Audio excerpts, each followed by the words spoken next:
Sir साहब।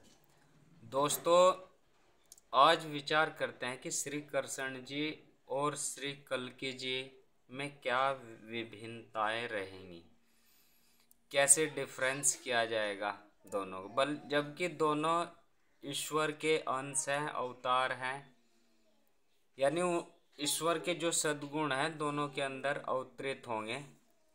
तो देखिए, सबसे पहले ये घोषणा है कि न तो हम किसी विशेष धर्म के पक्ष में है और न ही किसी धर्म विशेष के विपक्ष में है।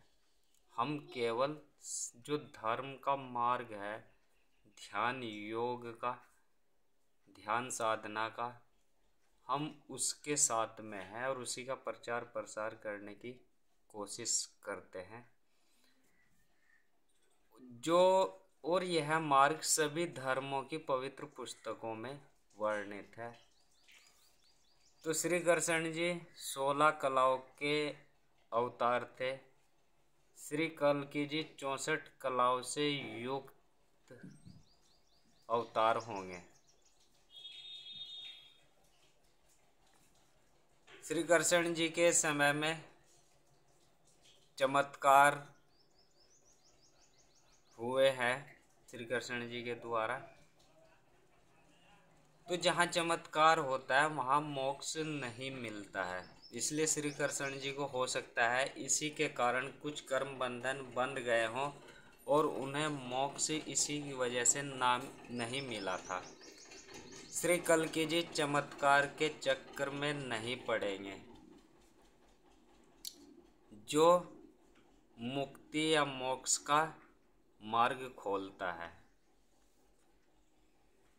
श्री कृष्ण जी के समय में नाम व रूप की आसक्ति समाज में आ गई थी। जब उन्होंने अर्जुन को गीता का जो ज्ञान दिया था, उसमें एक वृत्तांत आता है कि मैं वही हूँ।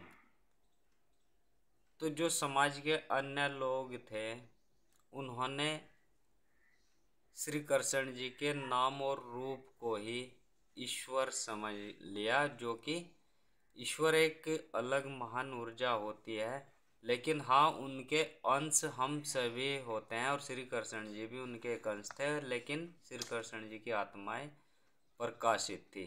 श्री कृष्ण जी के शरीर के अंदर जो आत्मा थी वह पूर्ण रूप से उन्होंने ध्यान योग करके प्रकाशित कर ली थी। तो मैं वही बोल रहा हूँ। अर्जुन मान ही नहीं रहे थे कि आप तो मेरे मित्र हैं, साधारण व्यक्ति समझ रहे थे अर्जुन श्री कृष्ण जी को।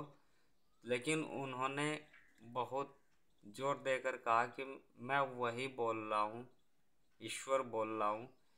तो वहाँ पर ऐसा कहने से जो दूसरे व्यक्ति थे या जो गीता को पढ़ रहे हैं, उन्होंने श्री कृष्ण जी के नाम और रूप में आसक्ति की है या हो गई थी, जिसके कारण व्यक्ति मोक्ष को नहीं प्राप्त हुए हैं। और जनसंख्या वृद्धि का एक सबसे महत्वपूर्ण पहलू यह भी है कि व्यक्ति जो है मोक्ष को, आत्माएं जो है मोक्ष को प्राप्त नहीं हुए थे।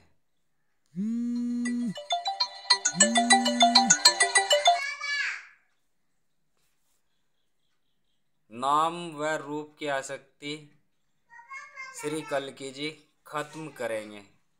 वह अपने आप को यह नहीं कहेंगे कि मैं वही हूँ, क्योंकि उन्हें एक सत्य धर्म की स्थापना करनी है। इसलिए वह यह नहीं कहेंगे कि मैं वही हूँ, बल्कि वह कहेंगे कि मैं मार्गदाता हूँ, जो उस ईश्वर की ओर जाता है। वहाँ तक का जाने का मार्ग वह केवल और केवल बताएंगे, जो मोक्ष का द्वार खोलता है, जिसमें जनसंख्या वृद्धि रुक जाएगी। श्री कृष्ण जी प्रेम युक्त व्यवहार था। वहाँ पर द्वापर युग में श्री कृष्ण जी का जो व्यवहार था वह पूर्ण रूप से प्रेम युक्त था, निष्काम भाव के साथ। लेकिन श्री कल्कि जी इस समय प्रेम युक्त व्यवहार भी होगा और न्यायपूर्ण व्यवहार भी होगा। न्याय की व्यवस्था में उन्हें कभी कभी क्षणिक क्रोध भी आ सकता है, क्योंकि वह 64 कलाओं से पूर्ण अवतार होंगे।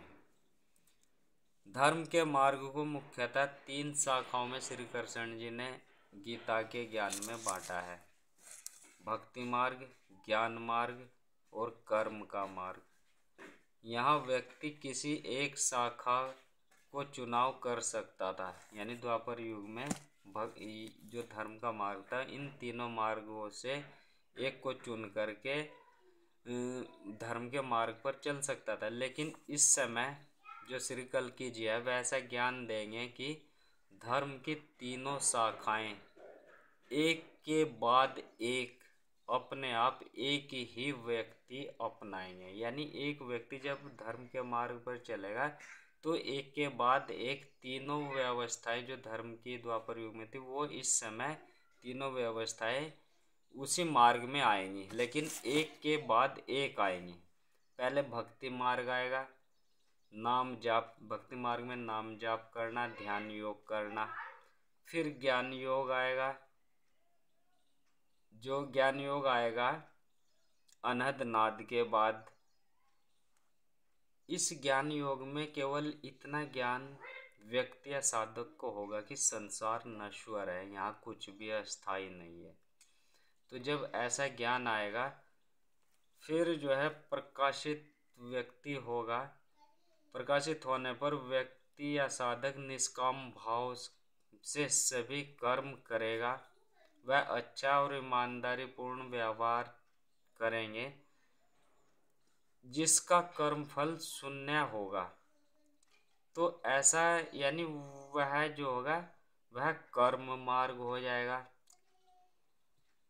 तो इस तरह से होगा तो वह व्यक्ति मोक्ष का अधिकारी होगा। द्वापर युग में धर्म के 2 पैर थे, यानी 50% धर्म था, लेकिन कल युग में धर्म का एक ही पैर है, अर्थात 25% ही धर्म का भाग है। तो इसलिए श्री कल्कि जी जो धर्म का 75% भाग विलुप्त हुआ है उसको बताएंगे, यानी उसको सतयुग जैसे आएगा तो वह पूरा 100% हो जाएगा। तो इस मार्ग को श्री कल्कि जी बताएंगे और यही विभिन्नता है श्री कृष्ण जी में और श्री कल्कि अवतार जी में। तो हम श्री कल्कि अवतार जी के ज्ञान की प्रतीक्षा करें। सतनाम सत साई।